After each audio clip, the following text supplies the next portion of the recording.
அதே மாதிரி வெள்ளிக்கிழமை வெள்ளி ஹோரையில் குடும்பத்தோடு ஒன்றா இருக்கிறதோ இல்லை குடும்பத்தோடு நீங்கள் கோவில்கள் போயிட்டு வர்றதோ குடும்பத்தில் இருக்க பிரச்சனைகள் எல்லாத்தையும் கம்மி பண்ணும்.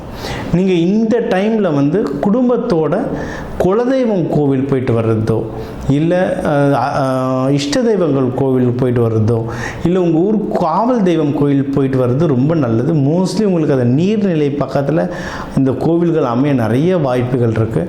அங்கே போயிட்டு குடும்பத்தோடு போயிட்டு நீங்கள் பொங்கல் வச்சு அங்கே வரவங்களுக்கு அன்னதானம். நீங்கள் வந்து வீட்டில் 2 பேர் வரல அப்படின்னு சொல்லி அவங்களுக்கு பிரசாதம் எடுத்து வந்துட்டு இருக்காதீங்க.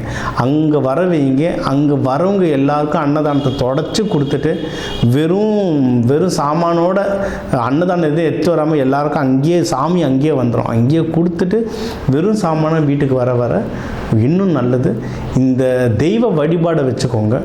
நீங்கள் வந்து பிஸ்னஸ் பண்ண போகிறீங்கனாலும் கரெக்டான பார்ட்னர் சூஸ் பண்ணணும். சரிங்களா?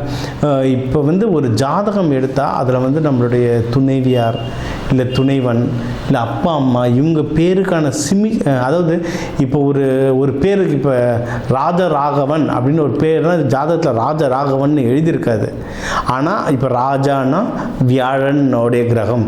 இப்போ தந்தை பேர் ராஜராகவன்னா தந்தைக்கான வீட்டில் பார்த்தா அந்த வியாழன் கிரகம் இருக்கும். அந்த மாதிரிலாம் மேட்ச் ஆகும். அதே மாதிரி நீங்கள் ஒரு பிஸ்னஸ் பண்ண போகிறீங்கன்னா அந்த பிஸ்னஸ் பண்ணுற பார்ட்னரோட நேம் உங்களுடைய தனஸ்தானத்துலேயோ உங்கள் வியாபார ஸ்தானத்துலேயோ வருதான்னு பாருங்கள். அதை பார்த்து அதுக்கு ஏற்ற மாதிரி செலக்ட் பண்ணிங்கன்னா வியாபாரம் ஒன்றும் நல்லா கை கொடும். லைஃப்பில் எல்லாமே இப்படி தான். நீங்கள் கல்யாணம் வேணும்னாலும் ஹஸ்பண்ட் ஒய்ஃப் பேருங்க அந்த ஜாதகத்துங்களில் தெரியும். ஸோ அந்த மாதிரி நீங்கள் பார்த்து நீங்கள் வந்து கல்யாணத்துக்கோ வியாபாரத்துக்கோ செலக்ட் பண்ணிங்கன்னா வாழ்க்கை ரொம்ப நல்லாயிருக்கும்.